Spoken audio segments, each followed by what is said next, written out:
মিউজিকটা কতটা important for children? I would say music most important বলা যায়, more than studies, more than any other activity. Sports games খুব important, but মিউজিকের ক্ষেত্রে আমি দেখেছি যেই বাচ্চারা ধরো পড়াশোনায় ভালো না মানে কি পারছে না, হয়তো বলে না লেট ব্লুমার্স, যারা একটু লেট শুরু করে বা খেলাধুলায় অতটা স্ট্রং নেই, physically they are not strong, মানে পড়ে যাচ্ছে ধাক্কা কেউ দিলে বা অন্যদের সাথে মানে পেরে উঠছে না, গেমসে রেস হচ্ছে, বাচ্চারা পারছে না। কিন্তু but when it comes to singing, ওই কমজোর বাচ্চা বা who is not very intelligent in studies, গানটা কি সুন্দর করছে, মানে হয়তো সুরে করছে না, বাট মন থেকে করছে, and it is making him so happy.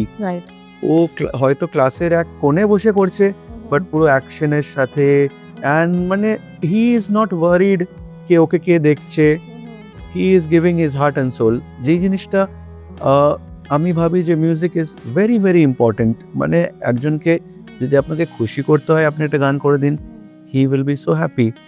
So same with the children. So they find lot of joy and happiness in singing, and it helps them to open up also.